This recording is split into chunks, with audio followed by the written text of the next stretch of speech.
Listen, life's all about leveling up. Whether you're handling business on the field or kicking it in your zone, you like to celebrate with cigars that match the moment. That's why you should link up with Famous Cigars to bring you a wild deal. Right now, you can grab 8 premium cigars for just $8.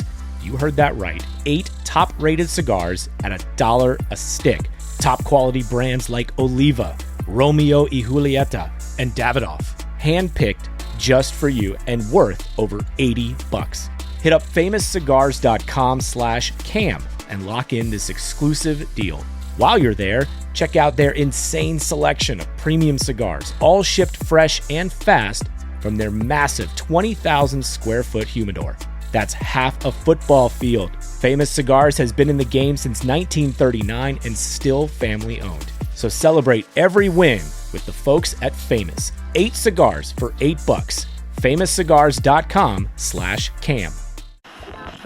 The Timeline is a Blue Wire podcast.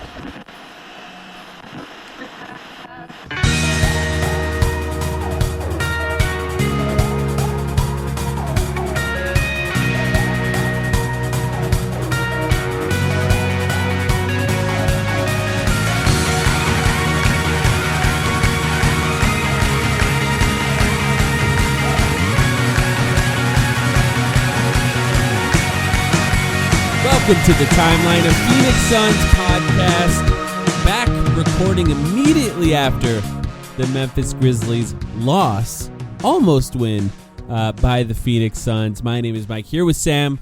How you doing, Sam?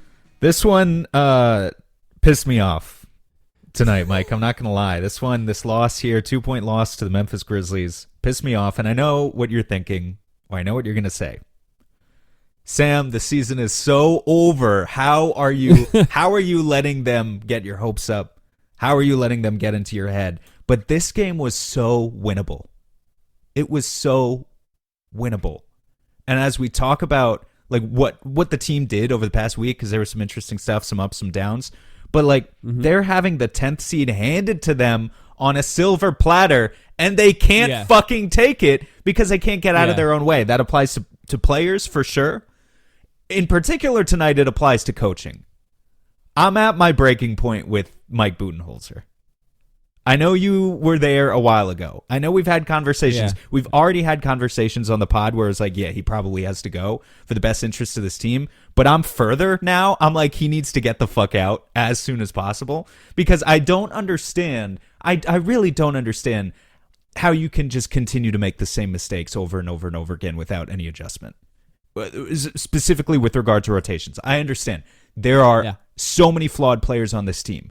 You know, there's a lot of infighting on Suns Twitter about Nick Richards versus Mason Plumlee, whatever. And in those cases, it's like... How sad. I know. In those cases, it's like, look, neither of those guys is a starting center. Let's be honest. So there are coaching decisions, rotational decisions that I've tried to be lenient about.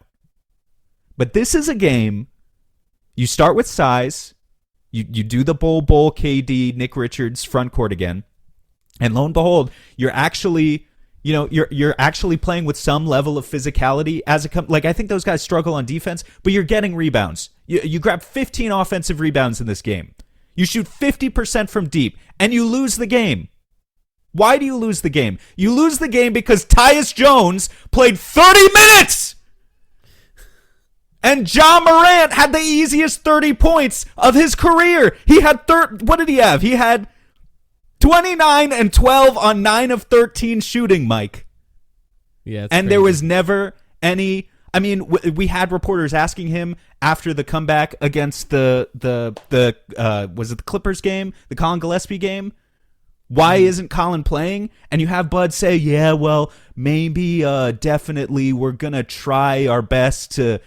Find him 5 minutes here or there. He didn't say that, but that's basically the answer he gave. In this game, Colin Gillespie plays 13 minutes. The only reason he even played that much is because Bradley Beal's hurt again. Colin Gillespie plays 13 minutes, grabs some rebounds, dishes some assists. He's a +5. Why didn't he play more? Why is Ryan Dunn? Why are you literally trolling us with 20 seconds of Ryan Dunn at the end of each half? And guess what? Every time Ryan Dunn checks into the game tonight, which, again, it was a total of 1 minute, but all Less than 1 All of minute. those possessions, he got to stop. He got to stop on Ja as Ja's primary defender at the end of the first half. He forced a 5-second, or not a 5-second violation, but a timeout at the end of the second half, and then they got another stop. Why did it come to that? Why is he playing 1 minute in game number 70 of the season when supposedly that's your future? What are we doing? Not to mention, by the way, 41 minutes for Kevin Durant, 40 minutes for Devin Booker in this game. And I understand, like, that's what it takes to try to win these games. But if that's what it takes, then you're messing with a lot more than this season in particular. We're probably going to trade Kevin Durant at the end of the season. It looks like everything is pointing towards that. And the idea of putting 41 minutes a game on him for the rest of the season to try to beat the Memphis Grizzlies, who are missing their best player, it's like, what are we even doing at this point? We're trying to kill him? Is that what we want to do? We just want to grind him down into nothing so that there's nothing left to do after the season? I don't particularly understand that. I will say with Tyus, though, I don't disagree with any of what you said. Tyus was not good in this game. I think he has found a bit of a groove lately where he was playing well.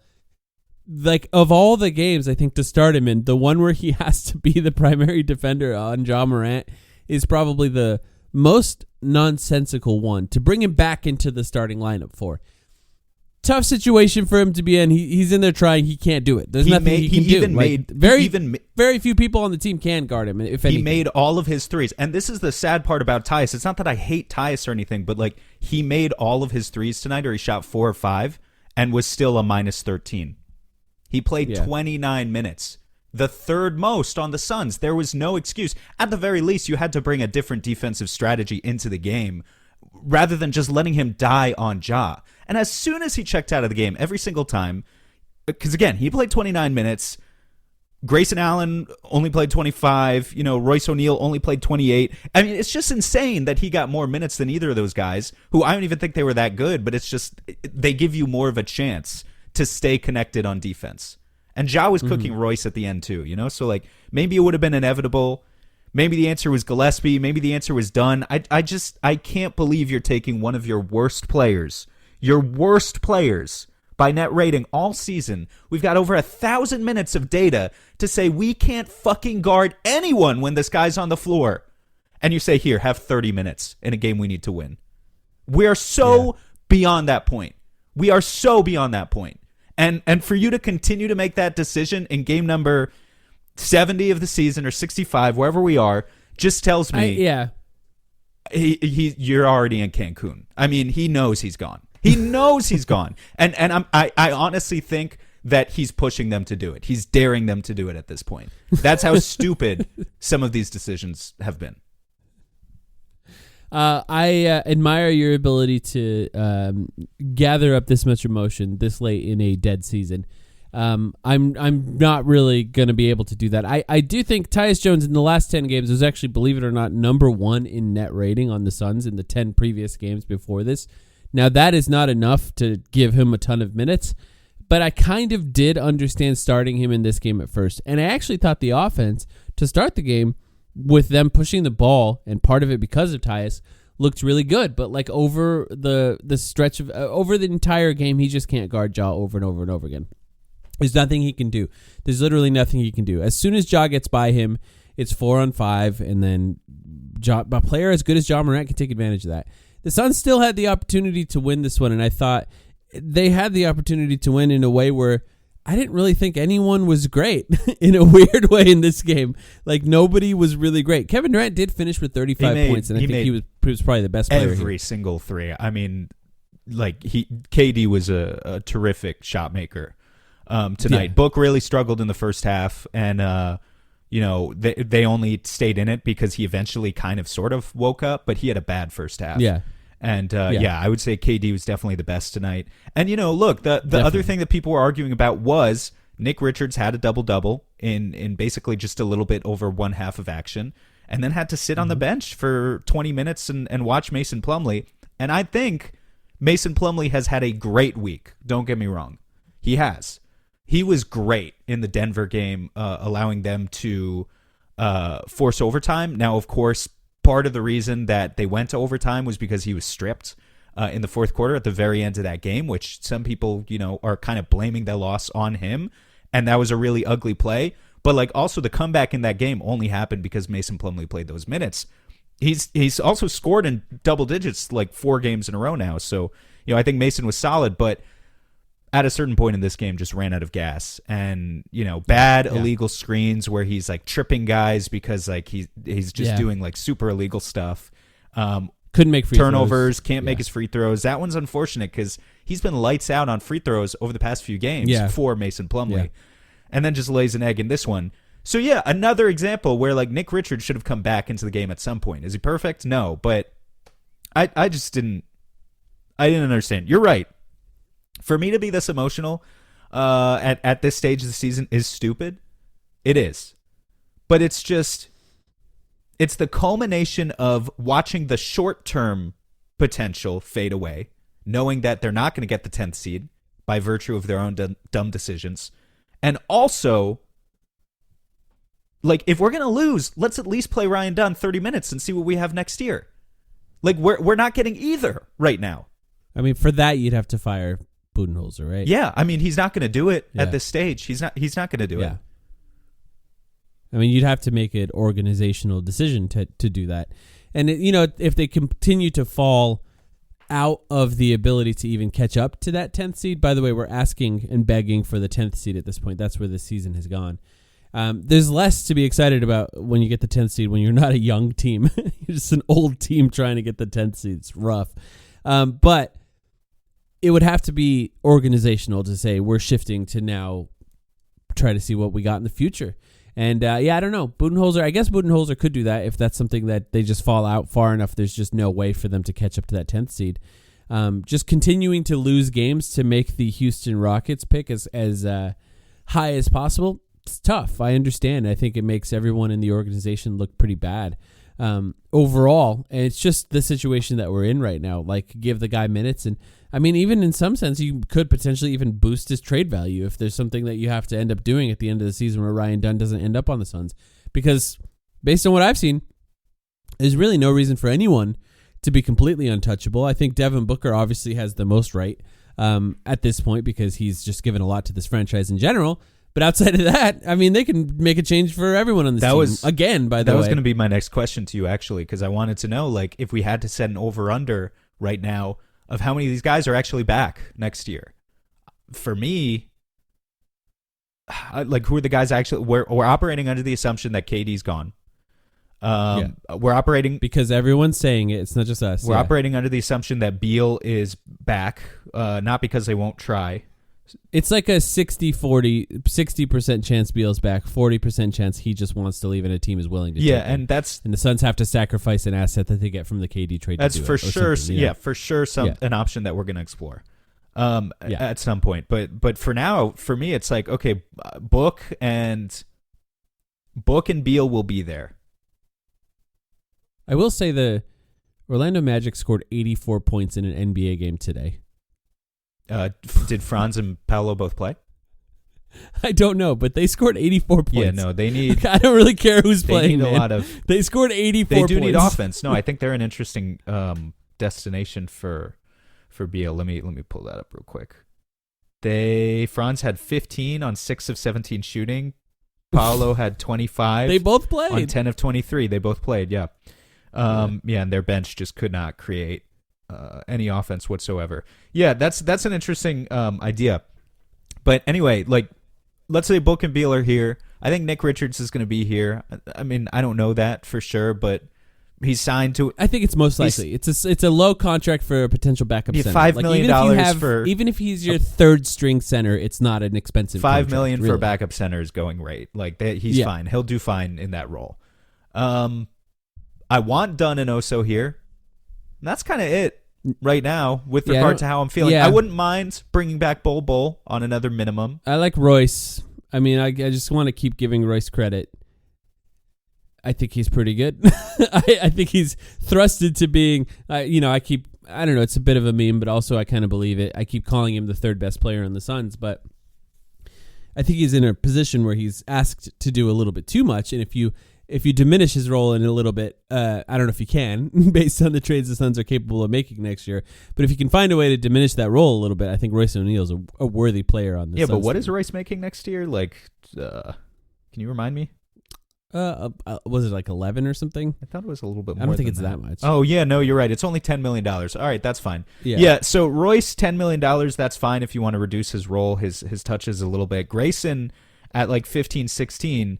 Look, I think Grayson's a talented player. I think he could help out a lot of playoff teams.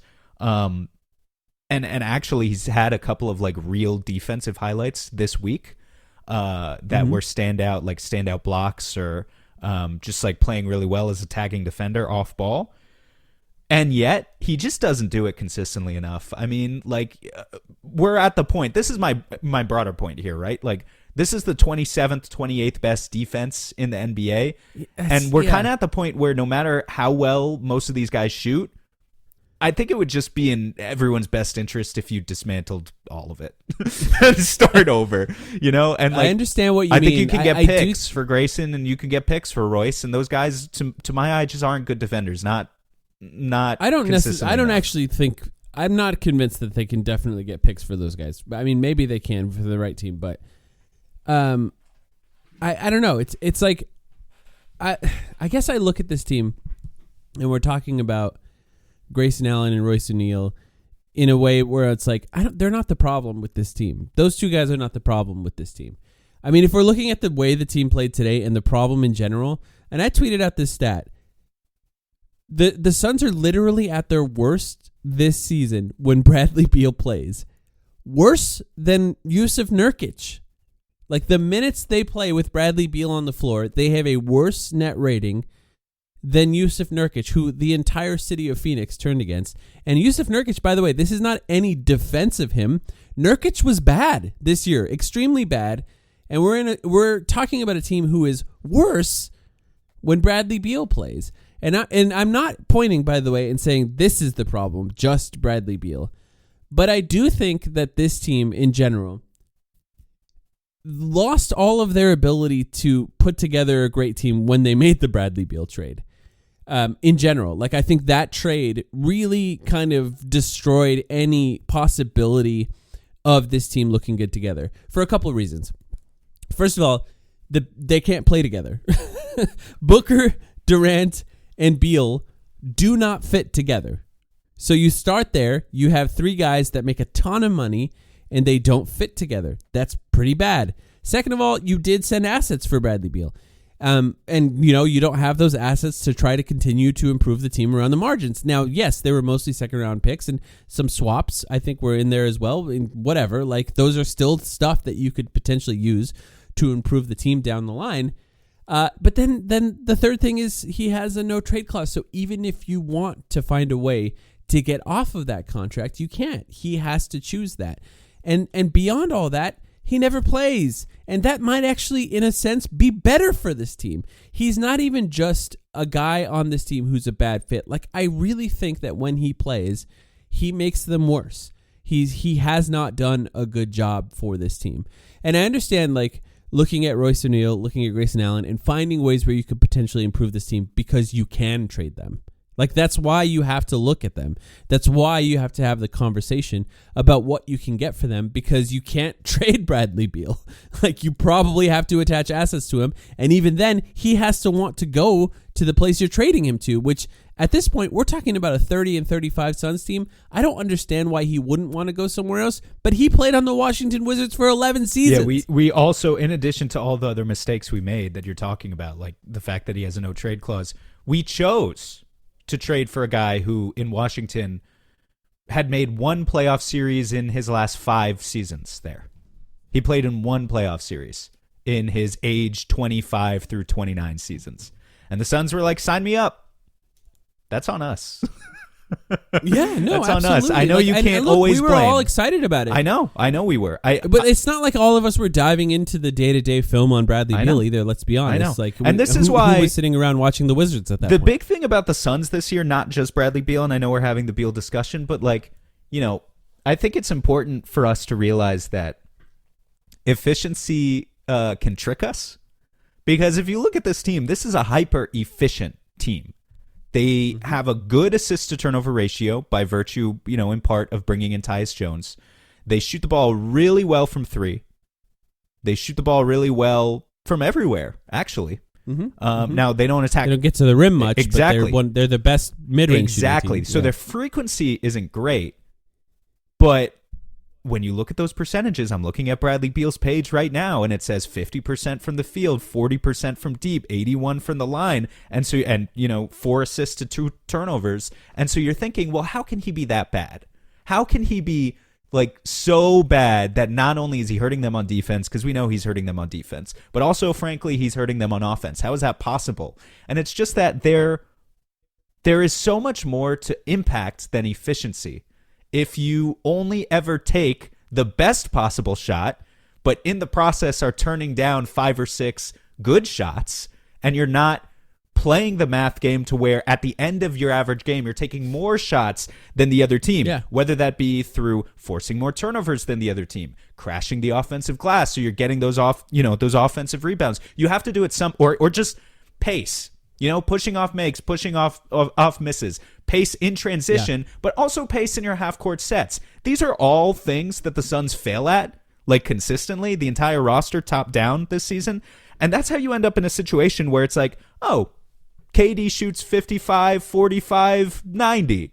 Beal shoots 50, 48, and they suck. They fucking suck. Their offense is pretty good, but still not good enough, and their defense is atrocious. Efficiency is not everything, guys. You got to look at advantage. Who creates advantages, and how do they create those advantages? And then the efficiency will follow. But efficiency by itself, without advantage, doesn't mean much. That's what I've learned from this team. You're going to hate this, but I still think Jimmy Butler would have fixed the Suns. I disagree, but I'm willing to hear you out. Taking it would have had to have been, and they didn't have this as an option, right? I want to, just so we're not pointing a finger at the front office and saying you should have done this. They didn't have it as an option. But if you did have a way to replace Bradley Beal with Jimmy Butler, which is what they were trying to do, right? They looked for every opportunity to try to do that. If that worked, I think taking the most subtractive player on the roster who does not fit with your stars and adding a star player that would turn that negative into a positive would have had, look, would they have won a championship? No.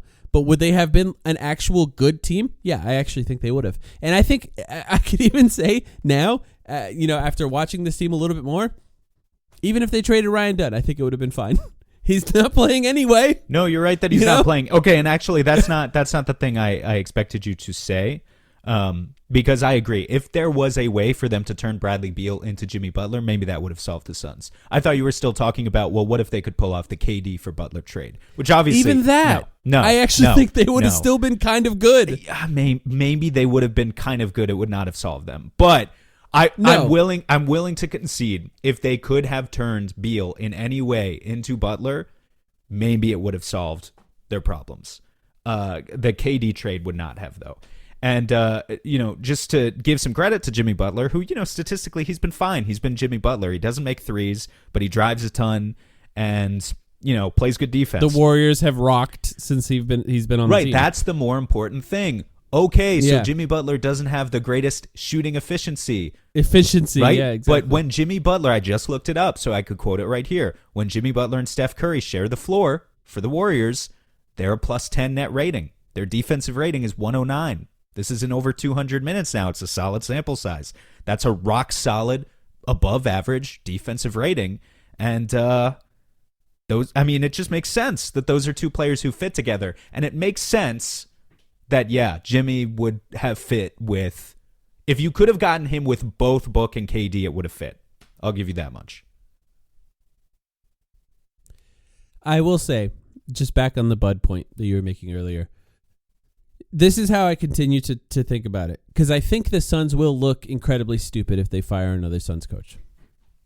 But I still kind of think they should. I just think watching this season, outside of the first 15 or so games, there's no defense of Bud if you just look at what's happening on the court. I don't think you could build a proper defense of saying, no, he should say stay, and here's why, just by talking about what's happened on the basketball court. I think it's impossible to build that case. I don't have the ability of building that case. I don't think that there's enough there.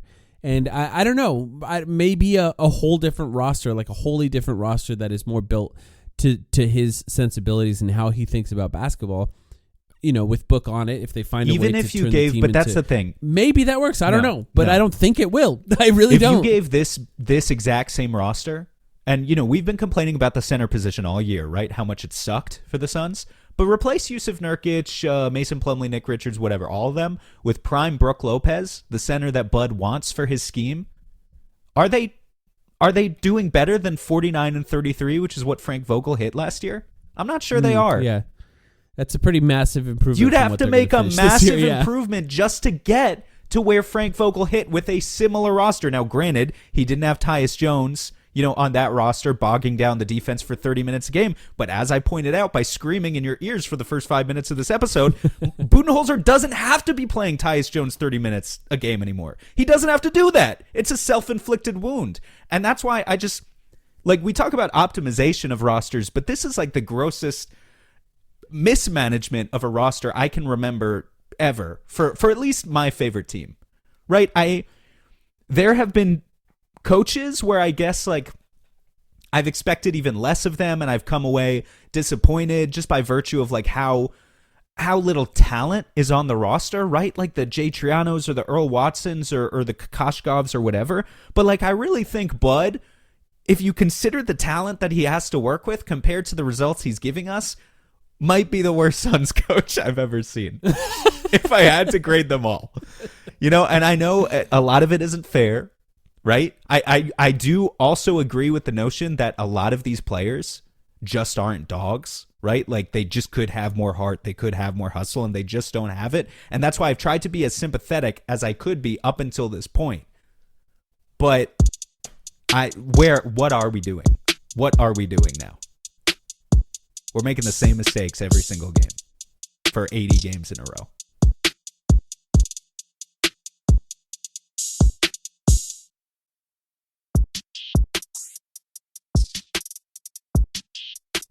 You want to make a trade? Let's make a trade. I mean, I'm going to make the trade. Let's make a trade. Week 3. It's my turn. Trade of the week. Trade of the week. We're doing big trades every week, having longer conversations. It was I do enjoy this, by the way. It was more of an idea of how we fill the rest of the season with content, but I do enjoy having a lot of time to talk through these trades and actually talk about both sides of it. And so it's my turn. And I'm bringing back a team that I'm just using Windhorst really at this point to give me topics. But Brian Windhorst said that he expects the Minnesota Timberwolves to revisit a Kevin Durant trade this offseason. The Minnesota Timberwolves apparently reached out to the Phoenix Suns at the trade deadline to see if there was a way to work out a KD trade. By the way, there wasn't. They're both second apron teams currently. So there really was no way for them to figure out how to do that. Maybe they were just trying to see if there were any levers that the Suns had figured out that they could pull to open up one of these two teams having the ability to not be in the second apron at the trade deadline. But there really wasn't a way to do it. So part of me wonders if the Minnesota Timberwolves went to the Suns and said, hey, wait, don't trade him yet this offseason. We might have some options for you if you want to wait and see. And not necessarily that they were looking to make the trade. Now, I approached this trade, it's a Kevin Durant trade to the Minnesota Timberwolves, with an open mind because I really had not done the requisite research to figure out what the Minnesota Timberwolves can even move in order to actually get Kevin Durant on their team. But I will just quickly talk about why I think they could be interested. One, Anthony Edwards. Anthony Edwards says consistently that his favorite player all time is Kevin Durant. You see it every time the Suns play. There's something between them that he really tries to show out in front of KD. You saw it in the Olympics. And by the way, we had to hear about it in the Olympics as well. Every time they came off the bench together, they talked about how important it was for Anthony Edwards to play next to his favorite player, and Kevin Durant taking sort of a mentorship role with Anthony Edwards, and yada, yada, yada. Probably a lot of the similar stuff that led to Booker and Durant playing on the same team, to be honest. That probably came from the Olympics as well, right? That's what we all assume. Sure. 2, besides that, new owners. Like, it's official. There's going to be new owners for the Minnesota Timberwolves. In fact, I don't know when they actually take control of the team, but Glenn Taylor, he's forced essentially to stick to the deal that was made, that he tried backing out of to get more money, and now they kind of have to have a new ownership group, which includes, I forget who it was, a baseball player.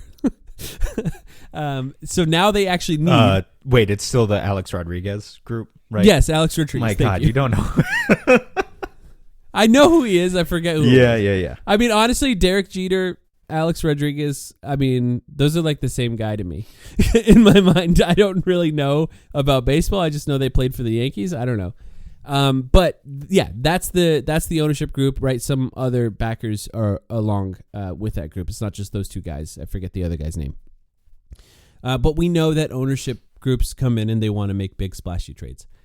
And the last thing I'll mention as it's related to that, Anthony Edwards, not a free agent right now, but will be a free agent eventually.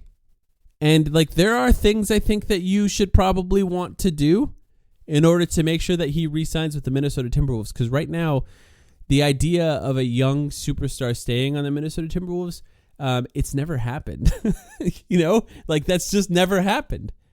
The best player they ever had in their history went to the Boston Celtics and won championships there. Like, they leave that team. That's just a thing. Even Kevin Love left that team and won a championship somewhere else. Like, it's just a consistent thing with that team where if you have a great young player, it's going to be difficult to keep them. Whether it be just living in Minnesota or, I don't know, just keeping a good team, like a team that's good enough to keep players that are good. And right now, by the way, Timberwolves not great. They're worse than last year. They got worse after making moves. They've won 5 in a row. They are half a game out of a top 6 seed in the Western Conference. But you're right. They're definitely worse than last year. I'm just saying they're fighting. Yeah. They're fighting for it. They're fighting. Yeah, no, I more faith in them than us, of course. But okay, so having said all that, I think the case for why they would want Kevin Durant, first of all, I think he would fit next to Anthony Edwards. That's another part of it. Like, I think if you could find a way to do Anthony Edwards, KD, and Gobert, like, that's a pretty good group of 3 guys that could put together a pretty good team overall. Anthony Edwards tries pretty hard defensively. Gobert makes up for a lot of mistakes defensively that would help the entire team. You could see how that would work. But it actually gets pretty complicated when you start looking at the numbers for this team. And this is the part that I was kind of not as familiar with. So I think the obvious, and I'll just kind of skip to what the trade could potentially be. I think the obvious version of what you would want if you're the Suns for KD, if the Timberwolves were the team, would be Naz Reid and Jaden McDaniels. And the reason I mentioned those 2 players is because a combination of younger potential defense in McDaniels and Naz Reid, high potential, but also contracts. Like, there's just not a lot of versions of how to figure out this trade with contracts that actually work. And here's why it gets complicated. Naz Reid has a player option next year. So Naz Reid can just opt out, can't be traded at a certain point. And then that just complicates it even more. And by the way, Naz Reid, I think if you're thinking about this, if you looked into this, people who are listening who tried to make trades with this team before, if you're thinking Naz Reid could also opt in if the Suns promise to extend him, that is true.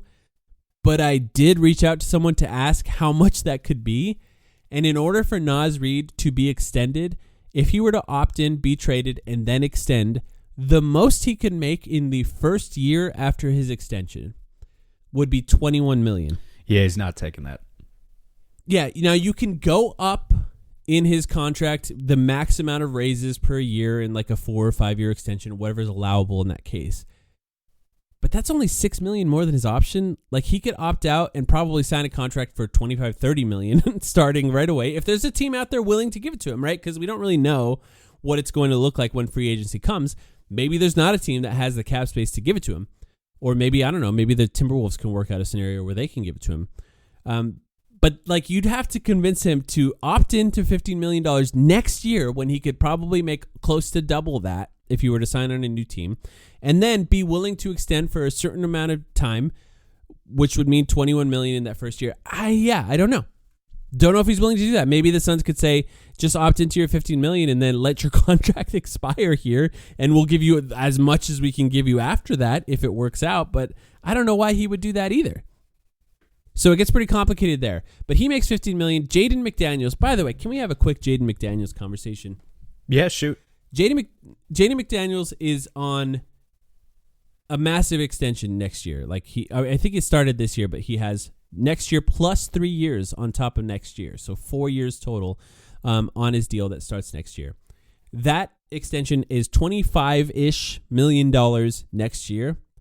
And then there's $84 million left on that deal after that. So the contract goes up from there. Now, I understand how contracts work in today's NBA. In that, the numbers look more than they should look. That seems kind of like a bad contract for Jaden McDaniels, even understanding how contracts work. Am I wrong about that? No, I don't think you're wrong. Given that, I think Jaden McDaniels, when did he sign that contract? Like over a year ago? Like I think it was, I think so, yeah. Yeah, I mean... it was right after he was traded there, I believe. Yeah, I think he signed that contract kind of with more of an idea. Well, Jaden McDaniels he was drafted there, I think. No, I think he was traded there, wasn't it? No, you may be right. Maybe he was drafted there. But yes, he signed it like, a year and a half ago. Yeah, he signed this a while ago. And so, I think there was more of an idea of him continuing to take bigger and bigger leaps as a self-creator, and it's just not going to happen with him, I think. We're at the stage of his career now. This is year 5. One thing I would give him props for is he's super healthy. Knock on wood, at this stage in his career. I mean, you're really getting he plays a lot. You're getting a Mikal Bridges kind of player in Jaden McDaniels. That's what he but is. not anywhere close to that level of offensive player. But maybe and probably a better defensive. Probably player, a better defensive player, given some of the weaknesses that have been exposed to Mikal's game over the past few years. Or maybe that's just Mikal taking on more of an offensive burden in places. And he's like older. And he's older. But yeah, McDaniels is about to turn 25, and I don't think it's ever going to happen for him that he's a 20-point per game scorer. So I totally feel you that, he might not even be like a 16-point per game scorer. We don't know, right? Yeah, no, so the last 3 years points per game for him, 12.1 points per game in 22-23, 10.5 last year, their best season, and 12.6 this year. He's basically leveled out around 12 points-ish for the last 3 seasons, and less last year, where he had less of an offensive role, I think. But in that time, 39% in 22-23, where I think you're looking at him and going, yeah, just pay him whatever. Like a 39%, 40% three-point shooter, basically, that plays defense like him would be worth a lot of money, $30 million probably plus, which is what he's going to get towards the end of this contract. But then 33 and then 33 in the season since then, including this season, 33% from 3. If that's just what he is, a 33% three-point shooter who is a great defender, don't get me wrong, that's a lot of money for that. He is, especially if he can't really create, like he's not creating in transition like consistently. It's not like he's getting a ton of easy buckets in transition or stuff like that. I mean, he can probably score in transition, but it's not going to be a regular thing. He is on a hot streak right now. I just want to point out he is averaging 17 points per game since the All-Star break. And they, that's with him being a positive in their box score and with them winning these games. So maybe there is more untapped potential that I don't really realize. But it's true. He's 24. But like, I understand your concern. Part of me wonders, like, just about like what the going rate is. Like, what does Shane Battier make in today's NBA if he played in today's NBA? Is that like what you're getting in Jaden McDaniels, like a floor? Yeah, maybe for the next. No, 4 Shane years? Battier is like a genius level player, though. So I don't know. Can I just point out their last 6 or 7 games? Utah, Phoenix, Philadelphia, Charlotte, Miami, San Antonio. Yeah, no, fair. And those are either teams that are in free fall like us or are super young or super injured. Like San Antonio. like San Antonio, and then Miami just collapses in the fourth quarter of every game now. So just pointing that out, that their 5-game win streak is against Phoenix, Philadelphia, Charlotte, Miami, San Antonio. Regardless, I think this is a tradable contract. I don't even think he's bad, and I just like the numbers kind of stand out. I think when looking at it in this trade, like maybe that's not as good of a contract as I thought it would have been at the end of last season, when I thought there was more there, and maybe there still is. To be fair to him. And honestly, there's no real version of this trade where he's not included. Okay, so my big question. So far, all we've established is this is a 2-team trade. No third team here? Well, let's keep going. Okay, let's keep going because I'm confused about how the contracts work here. So Gobert starts a 3-year extension next year, and his extension's like a little over $30 million. So it's like a pretty good contract for Gobert, to be honest. A 3-year extension starting next year, and then a big part of this is Julius Randle has a $31 million option next year. Now, Julius Randle will probably take that option, right? I mean, like, he's not touching that in yearly money on his next deal. I don't know. Do the Nets want to give him $50 million to come back New York? No.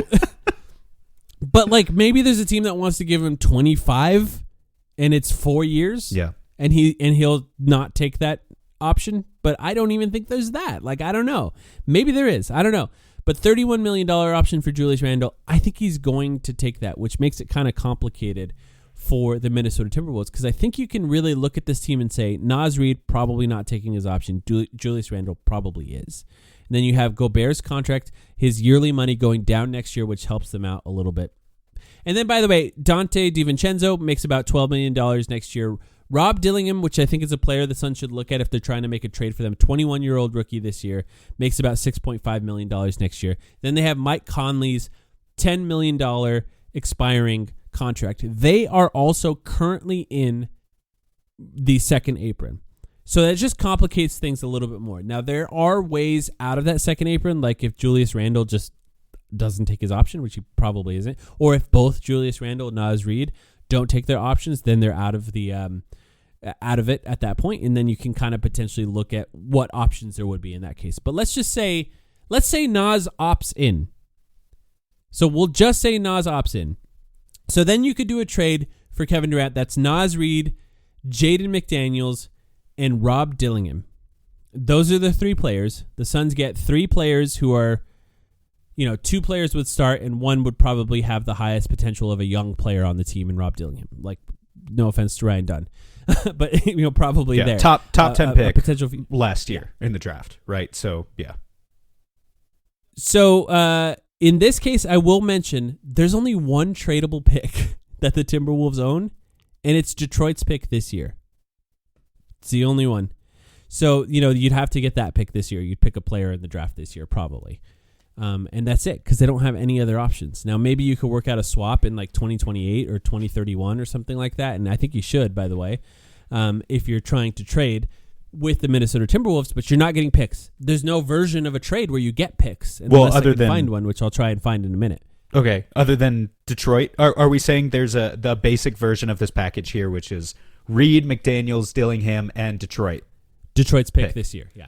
So 4 players, essentially, that you'd have on the team next year. I mean, they've got, there are guys who they're not going to re-sign. They're not going to re-sign Tyus. I don't think they're going to re-sign Mason. They've got, you can do it. They've got the roster spots for young players if they are willing to go there. And you can do it. Ultimately, you're turning one rotational piece. Obviously, KD is really, really good, and Naz Reid and Jaden McDaniels are only fine. But you're turning one rotational piece into 2. You can make the argument if you do that trade just like that you're competing on the 2 timelines, right? You're giving Book some. Bud gets his center. Well, Bud is not going to be in the building if it's up to me, but I know. Yeah, but it is kind of a funny, like, that's like Naz Reid is kind of a Bud center. Nas could totally chuck threes, yeah, for sure, from the center. A lot of other coaches will allow that. Don't worry. But I think this one's just really difficult because, like, if I just end the trade discussion there, then that's not that bad, in that the Suns kind of find a way. They get 1 pick. They have 2 young players and whoever they draft this year and Dillingham. And I believe the Detroit pick is protected like 1 through 12, which it's probably not going to be 12 because based on where Detroit is. So it's probably going to be convey. like 18 or something based on where Detroit is. Something like that. So, yeah. So, just factor that in. Fine, cool. Yeah, it's not terrible. It's not good in that the Suns don't really have a lot of assets to build in the future, but at least they have players that they could play with next year and maybe try to put together a team that makes. Could you turn what's our pick this year going to be? 30 from Cleveland? Yes. Could you turn 18 and 30 then into a lottery pick this year? I mean, maybe 29. I think 29. Yeah, I don't know. Maybe. Yeah, I don't know. Yeah. Or could you trade one of them to try to improve this team? Could you trade? Could you keep 18 and trade 29 for, I don't know, 3 first-round picks in 2031, 33, and 2035? Are we going to be alive? Is the planet going to be around? But like at a certain point, you could just keep pushing it back further and further. So I just don't think that Nas is going to opt in. So then this is actually where you get a really complicated situation here, because if Julius Randle opts in and then they trade him, which they can do, you can't trade Julius Randle and Jaden McDaniels for KD because that's too much. Because that's actually too much money. Yeah. It's more than what KD makes. So I mean, maybe there's a way for the Suns to do that if they get out of the second apron some other way, and then they're able to take back that money. But I don't really think we should briefly discuss the merits versus detriments of taking Julius Randle if you're the Suns. Okay.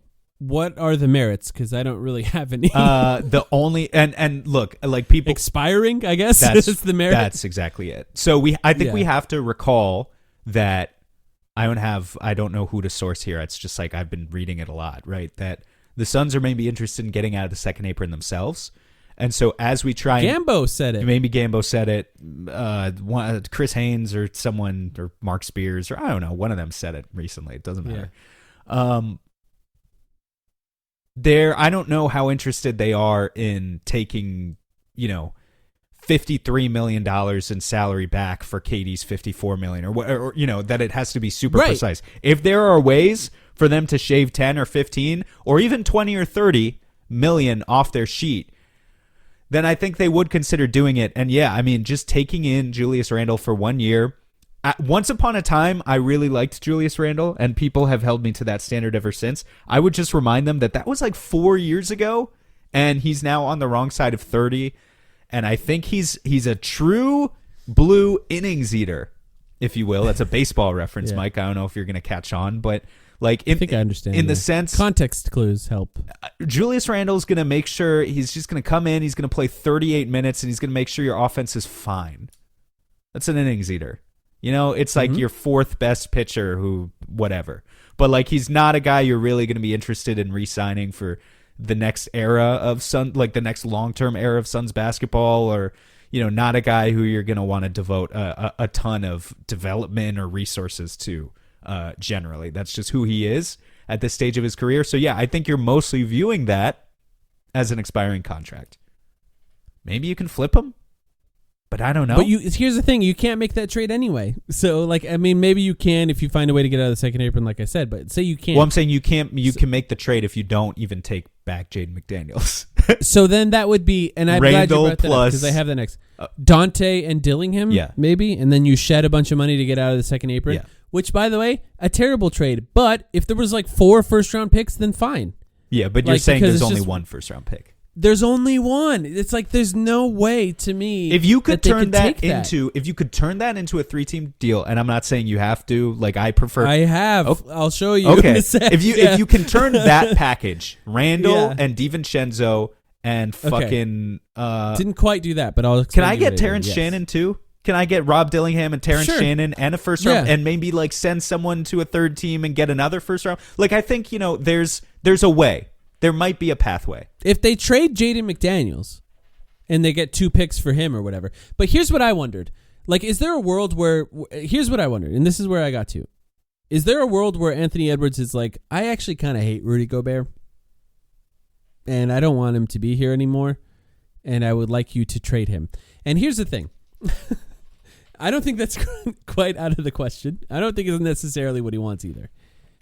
But what if you're a new ownership group and you're saying, if I can get out of Rudy Gobert, trade Rudy Gobert for assets that I can use in a KD trade, And then I can finish the season with a combination of Ant and KD and try to put a team together for that. So that's what I did. I figured out a fake trade where Gobert goes with third team to get assets for a KD trade. And this is just for fun.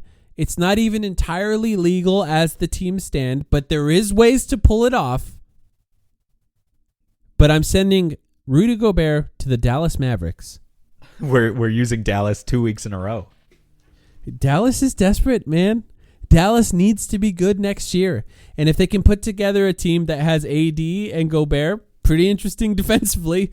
I don't know about offense, but pretty interesting defensively. And you know, they talked a big game about how defense wins championships.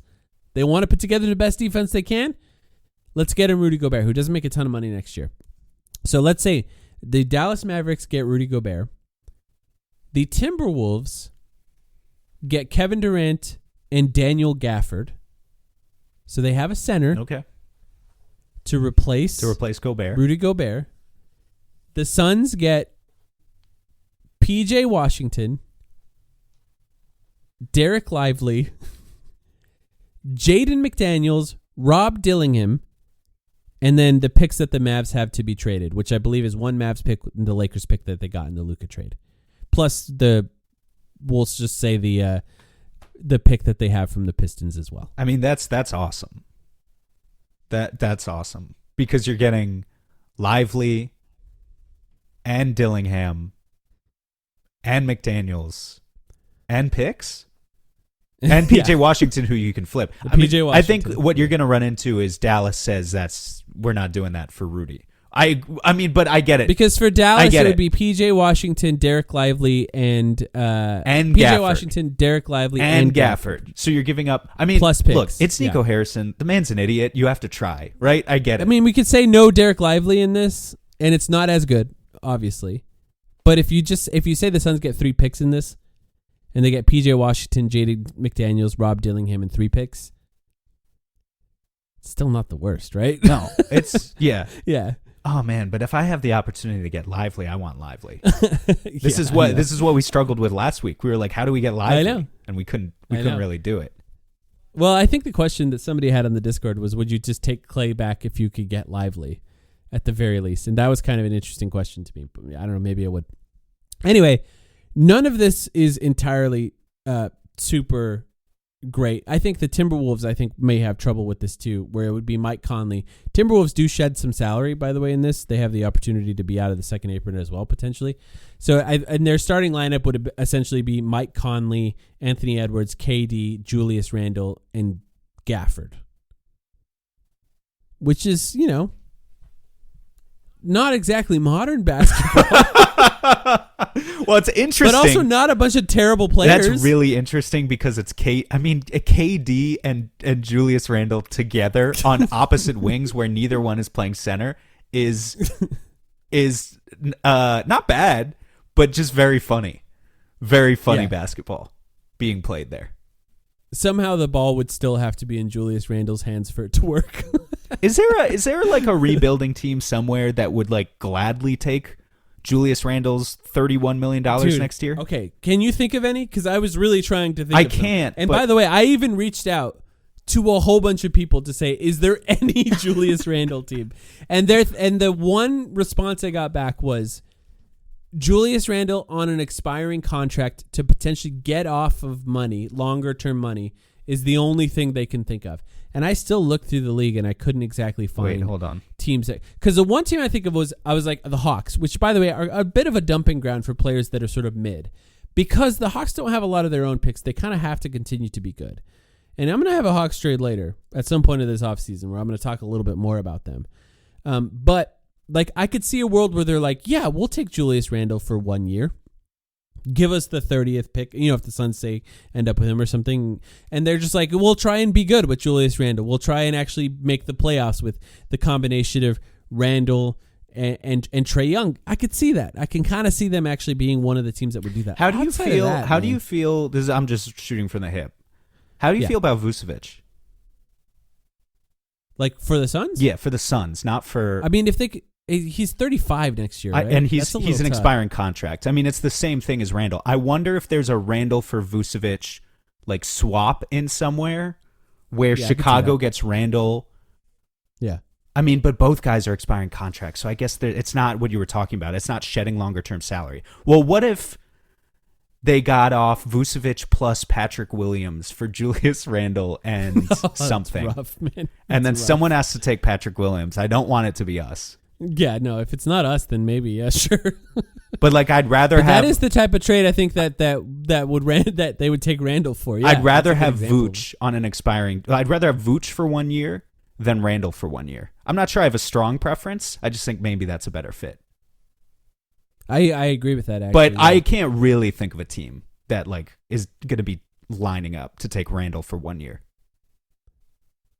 I think more than anything else, when going through this exercise in trying to organize a trade for KD to the Timberwolves, makes me feel like it's probably not the Timberwolves that is going to be doing this trade. Which, by the way, I think puts them in a little bit of an interesting position.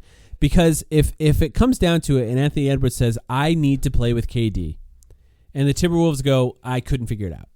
We couldn't figure out a way to do it. Where does that put them with Anthony Edwards going forward, like long term? If he knows there was an opportunity to trade for Kevin Durant and the Timberwolves couldn't figure it out, it's at least a kind of an interesting situation.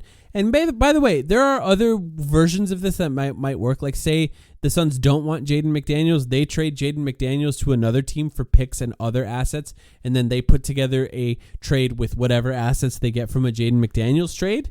I don't know that the Suns wouldn't want Jaden McDaniels. I think they probably should in this version, just to see. Maybe there is something there that actually works out when he has more opportunity. But like, it's really difficult to figure it out. And I would love, by the way, for people to figure out a trade here, and send it my way if you figure out options that could actually get the Suns more than just one pick or more than just one young player that they could actually get out of it. 'Cause it's tough. Send a trade to Mike if you can figure it out. It'll be good. Yeah, figure it out. Yeah. What did you think? Probably not going to happen with them, right? Probably not. I guess I think there are versions of it that I liked, for sure. I guess maybe we should start like ranking all of these. Although it's hard because like they all feel like, you know, varying levels of feasible. And by the way, the way front offices will feel about their teams is going to change dramatically after the playoffs. That's true. Yeah, so, for sure. The universe where we fleece Nico again and wind up with Derek Lively and Dillingham and PJ Washington, Jaden yeah. and that would be awesome for sure. Yeah, pretty unlikely. Pretty unlikely, I just yeah. had to find a No, I way get to it. put I a get trade together. Yeah.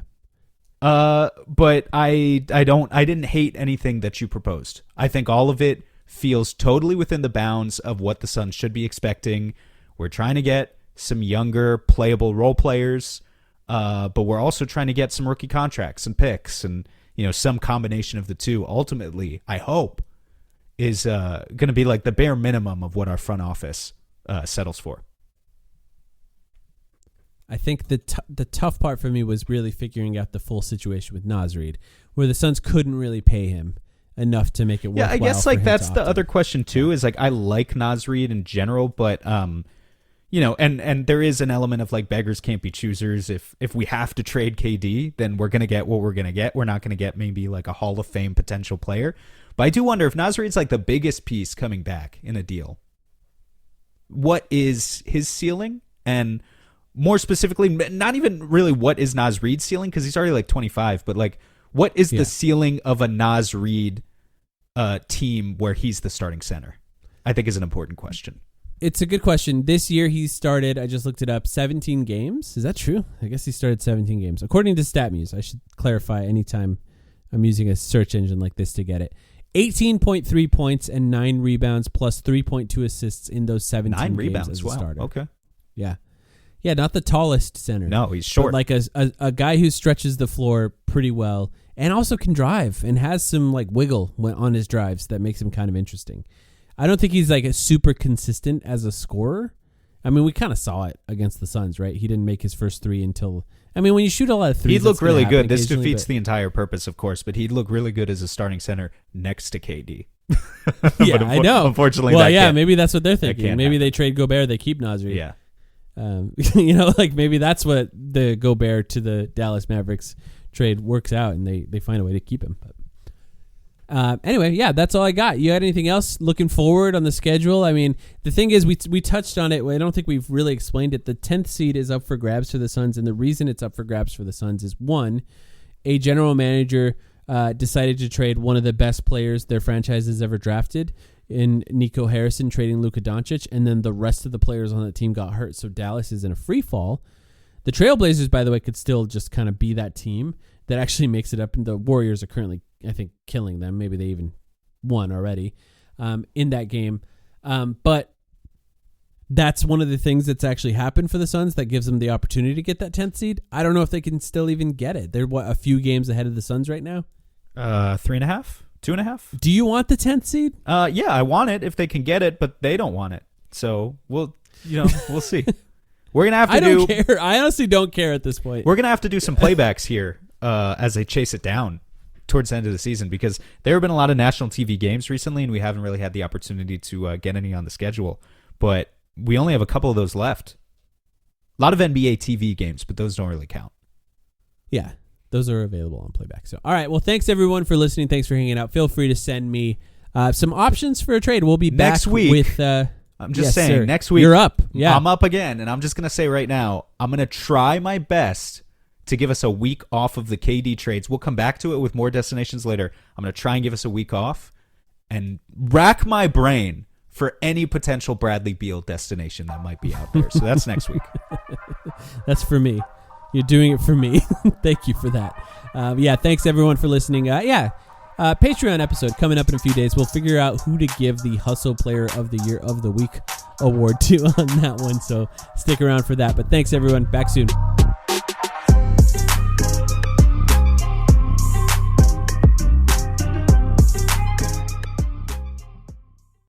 Your kids could get free or low-cost health coverage from Medicaid or CHIP. Even if you've applied before, they may be eligible now. Kids up to age 19 are covered for checkups, vaccines, dentist visits, hospital care, and more. And if they already have Medicaid or CHIP, remember to renew every year. Visit insurekidsnow.gov or call 877-KIDS-NOW. Paid for by the U.S. Department of Health and Human Services.